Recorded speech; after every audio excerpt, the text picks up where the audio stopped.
told me, babe, someday these will be the good old days. All the love you won't forget, and all these reckless nights you won't regret. Someday soon your whole life's gonna change. You'll miss the magic of these good old days. Probably my first night at Reckless. It was just awesome being here. Never really attended before, so it's just like, wow, this is really what Reckless is all about. Just having like fried chicken, playing underground church, worshiping, having a small group. It was just great. Really overall good time, having fun with the guys, and just worshiping God. My favorite memory so far was the winter retreat this year. See those Ooh! Just hanging in the cabin with the guys and just having deep talks at night and stuff. And above all, probably winning broom ball a couple times. Back-to-back broom ball champs. The cup returns! Winter camp is always fun, so.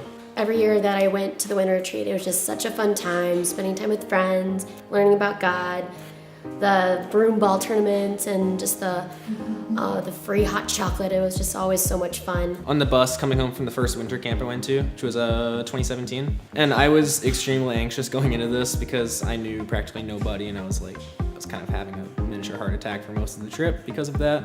And I remember it was like 2.5 days later, coming home on that bus, I was chatting it up with all these people that I literally just met as if I'd known them for years, and that was, for someone like me, that was very kind of monumental. I was like, I have friends, you know, that was pretty cool. I feel like every time we go to winter retreat, there's always just like a bunch of cool moments. So this past one was really fun. I feel like our small group kind of had that moment. That was pretty fun. Retreat 2018, because I bonded with some people that I wasn't really close with before. I'd probably have to say all the missions trips have been sick, but specifically going to the national parks in South Dakota was awesome, and seeing Mount Rushmore was cool.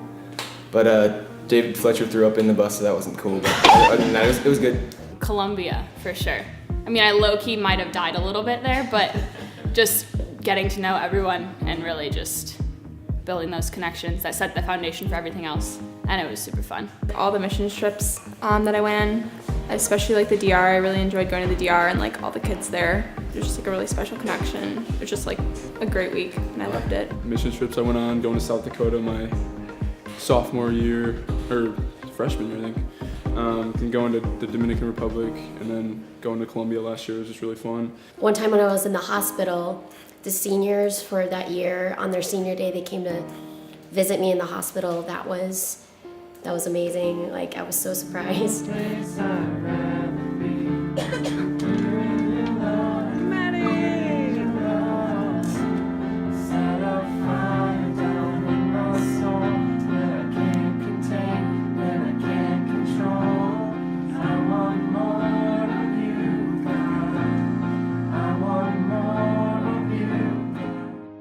In the Dominican, we were all sitting on a beach in a circle just talking, and I don't know, that was a lot of fun that night. It was really good. But just hanging out on Sunday nights it was always great. Going to Joe Hansen's house and just kind of hanging out outside near the fire, just kind of talking. That was always good. Just kind of being around people I love. There's a lot. I'm always just really awkward. The awkward thing is I don't realize it. We were having this party or get together at this, I think it was at the Cowie's house, and the theme was dress as your favorite Cowie, and Nate had shaved his beard. When I saw him, I did not recognize him, and I thought he was a new student. My favorite memory, oh my gosh, Ryan's rubbing his belly right now. Probably something with Ryan Van Dyke. I don't know, I feel like the most notable one is I always just like make jokes and like no one laughs, and Maddie always gives me this face where she's just like, and it's probably anytime I hit a girl with the dodgeball. You hit a girl with a dodgeball way too hard. And Probably the amount of times I get hit in the face with a dodgeball, even though I don't play it that much. Sorry. Yeah. Most of them probably have to do with my irritable bowels. Specifically, in Colombia, we were doing like a name game or whatever with the students there, and I was having some troubles, and I missed the whole game, and that was kind of embarrassing. So one time I kissed my phone, and then you told everyone about it. So yeah, it was pretty embarrassing. We were having a deep talk. Everyone was silent for a couple of minutes, and I was dozing off, and I kind of jerked awake and went like, eh! And it was very embarrassing because everyone was staring at me, and I thought I was gonna die.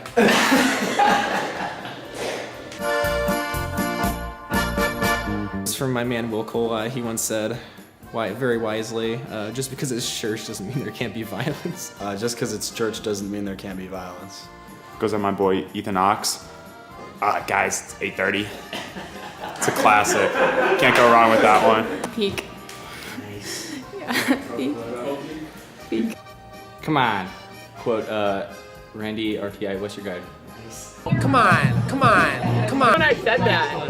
Oh no, it was Rachel interrupted me, so I was like, come on. We were playing floor hockey in the gym, a bunch of guys, and we were just sitting around, and Marshall and Altman were arguing or something, and Marshall said something to Altman, and Altman was like, shut up, Marshall, and Marshall went, I hate you all. just like that. So I quote that a lot. Well, I was dealing with a minor heart thing a couple months ago, and Morgan would always tell me, hey, cool kids wear heart monitors, and that would always make me laugh and feel better. The most memorable quotes I really can't quote again. Vance said, if wearing leggings is a sin, then call me a sinner. It just really stuck with me. I don't remember the exact quote, but it was from Mark at our sex panel. As a guy, your wife is someone who's going to fight for Christ alongside you for your whole life, and that was pretty cool. I would say I would definitely get involved in youth group and small group a lot sooner. Definitely join Reckless sooner. Knowing now the kind of people I would have met if I'd done that sooner, and how much my life would have been impacted by that, I would have totally done that a lot sooner than I did. I think it's put me in a really good place and would be better off where I am now if I joined sooner. To join more clubs at school, like I was involved in some, but I definitely feel like I could have been involved a little bit more. Don't take AP Spanish. Nobody, don't recommend it. I wouldn't let people talk me into doing marching band junior year. That was really bad. Well, it wouldn't have been bad if I hadn't had been running cross country at the same time. I probably just wouldn't play basketball freshman year because I missed out on winter camp, and I think that would have been much more worth it. I've gone to this like trend where I just like make fun of people because and then like I eventually become friends with them later on, and then I have to explain to them. I was like, yo, like sorry if I was really mean to you the first 2 years of high school. Don't be mean. That'd be my thing.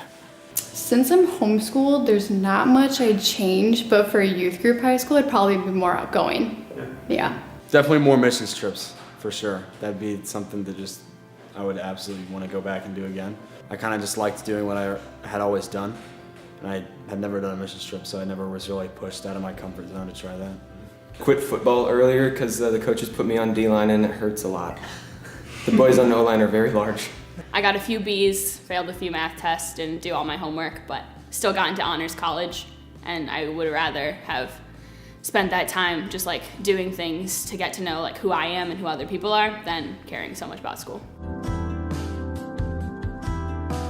What I feel like God has shown to me throughout these 4 years is that He is bigger than all of my problems, and that He holds me in the palm of His hand, and that His timing and provision is perfect, and that He's just like always with me, and He'll never leave me or forsake me. I think He taught me how to trust in Him with all my problems and what I'm going through, because that was something I really struggled with, putting my faith in Him with all that, and just trusting that His plan is for me and stuff. Just how ever present He is in my daily life. I just feel like sometimes where I struggle in school or struggle in my daily life that God is absent, but He's still there, and I manage to pull through it because He's always by my side. And also on top of that, I would think I used to worry about serving God, I'm not doing enough to serve God, but just my actions in my everyday life are serving Him, just being nice to someone, helping someone out with a problem, homework, picking up someone's dropped books. That's just serving God, even in the small things. I think God just taught me to trust Him more, and that in everything He's there, and just take joy in the little things that He gives you, and He's always there and He'll be there for you. Not to put God in a box. I learned how much I don't understand about how much you don't understand about God, if that makes sense. So it's left me kind of searching to know more about God and just digging deeper into His Word and stuff. It was He taught me to just trust Him no matter what, and that he has a plan for me, and even if I can't see it, like it's there for me, and it's like the best plan for me, and he'll like guide my steps and point me in the right direction, show me what he really has in store for me. I think I've really grown in that area of just trusting in him and knowing that he's there for me. Unpredictability, you never know what's gonna happen, you never know like where a conversation's gonna go. Or, like I said before, like I don't know, going into a winter retreat, I was just like, oh, you know, it's brim ball, we're just gonna have some fun. But we had a lot of cool moments, deep talks with our guy Nate. So yeah, just kind of, you never know what's gonna happen. Probably that he's there no matter what. Yeah. Yeah. Cool. I think this past year, right after the football season, just learning to always just run back to God, and to refocus on what really matters. Just kind of, just that constant, just keeping, you know, him in mind and just not just kind of rolling through the motions. Because it's really easy to kind of just forget about him sometimes and just kind of live through life, you know, go to classes, do your homework, rinse and repeat. Just to always refocus. God is bigger than the boogeyman. And then secondly, I just say that I'm never gonna know the full extent of God's plan for me, so I might as well just not worry about it and let things happen, and let it all turn out good. Everything changes. Grades, friends, school, family, all that stuff. All little aspects change, but the one thing that is constant is God's love is unconditional and with us always, no matter what happens. So can I hold my paper for this? Okay. I'd say the biggest thing is just that I'm different on the inside doesn't mean I can't fit in among everyone else. About 4 years ago, I was officially diagnosed with autism and ADHD. I never really had any sort of interest in friends or social situations in general, until just before high school. I joined a youth orchestra. I just started to make friends there, and then I moved halfway across the country and lost all connection with them, so that was fun. I was pretty shook, to say the least. So then this began about a 3.5 year long bout of me just feeling pretty much lost. It's probably the best word to put for it. Turned to the internet for friends, and for a long time I thought I was okay until I realized I had pretty much dropped myself into the wrong crowd. About that time is when I felt led to go on the winter camp as well as Pawleys Island 2017. Yeah. And we know how those went for me very, very well. God taught me a valuable point that I'm going to hold on to for the rest of my life. And I might be in a different state mentally than most, but it doesn't mean that I won't be accepted or fit in among others. Needless to say, I've never been more thankful for a group of people in my life than I am for you guys. You truly have changed my life. And I told myself I wasn't going to cry for this, but it might happen. So since I'm staying local for college, I've talked over with Mark and I have plans to return to Reckless next year as a leader. I'm super pumped for that. Super pumped to stay among you guys and hopefully benefit your lives as much as you benefited mine. Definitely did not procrastinate because I put back my grades probably a significant amount throughout my years. I think don't be afraid of change because a lot of good things in recent years have come out of it. And that was something I really tried to avoid when I was younger. Definitely join like more activities, extracurriculars. The high school is just 4 years and it goes by in a blink of an eye. So don't stress too much on grades and schoolwork. Instead, like focus on the things that make you happy, like your hobbies, your friends, your passions, God, because they're the things that are gonna make your high school experience enjoyable. Well, Mom always tells me to take one day at a time, which I think is great advice always. And then the other thing is like everything always works out. So like homework will get done, or like your college decision will get done, or whatever else like you're overwhelmed with, it'll always eventually get done. So. Yeah. Be yourself and don't be afraid to take risks. Yeah, it sounds very corny and cliche, but it is 100% true. Good quote to go along with this is from our man Groot from a Marvel comic about him. If you take that risk and jump into the unknown, what you will find will amaze you. Don't overload in classes you know you won't do well in because you don't do well in them. Spoiler alert. And also do your homework. It's not that hard. I would tell him to get a haircut. No, I'm just kidding. But I would just say that like time goes by really quick. These past 4 years have just flown by. So I just probably say just cherish the time I have in high school because it just goes by really, really fast. So. If I was talking to my freshman year self, I'd probably like call him fat and make fun of him a little bit. But oh yeah, I just said like, high school gets better, it starts out and it kind of sucks. Being a freshman sucks so much. But yeah, I would just be like, it gets better. senior year when you have like 3 classes and like 5 study halls, it's pretty fun. You just get to enjoy your life, so that's probably what I'd say. Yeah. Not to worry about anything and just go with the flow more. To go to mission trips, to live with passion, and not to take things too seriously. You know, take what's serious very serious, but don't just kind of make trouble when there doesn't need to be any. Quit football, dingus. And then do more extracurriculars. Not football though. Little freshman girls like to have all the friends possible, and so I would tell myself to build connections with certain groups of people rather than try to please and be besties with everyone. Just build deep relationships. Oh, where do I start? I love that he makes me laugh. Nice. Yeah. I look weird. Yeah, I am the better looking twin, but it's fine.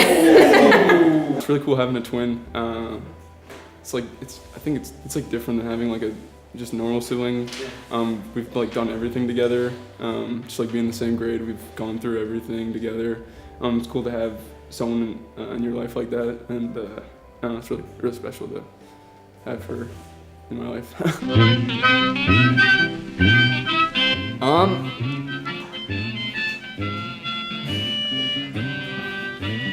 I can't think of any. I don't know. I didn't really.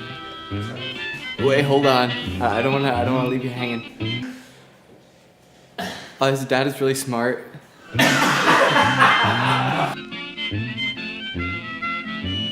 He looks funny when he plays dodgeball. I believe you. I wouldn't know. And also, he plays the wicked trombone, and I'm sure trombone skills help in other aspects of life as well. We get old, maybe we're still young. Maybe you always look back and think it was better than it was. Maybe these are the moments. Maybe I've been missing what it's about. Been scared of the future, thinking about the past while missing out on now. We've come so far, I guess I'm proud. And I ain't worried about the wrinkles around my smile. I got some scars, I've been around.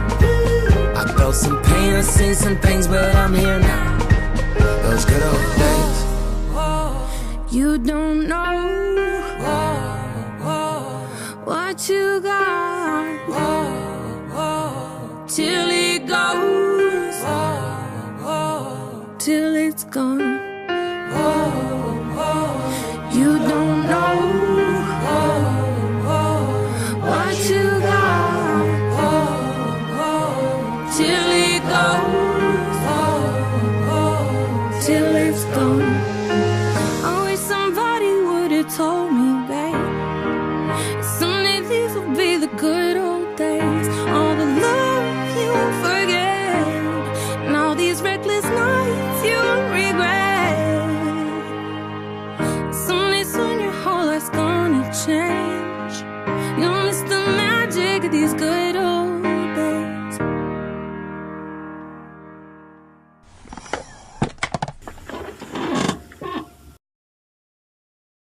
Jackhammers and explosives. You're welcome. That's all, folks.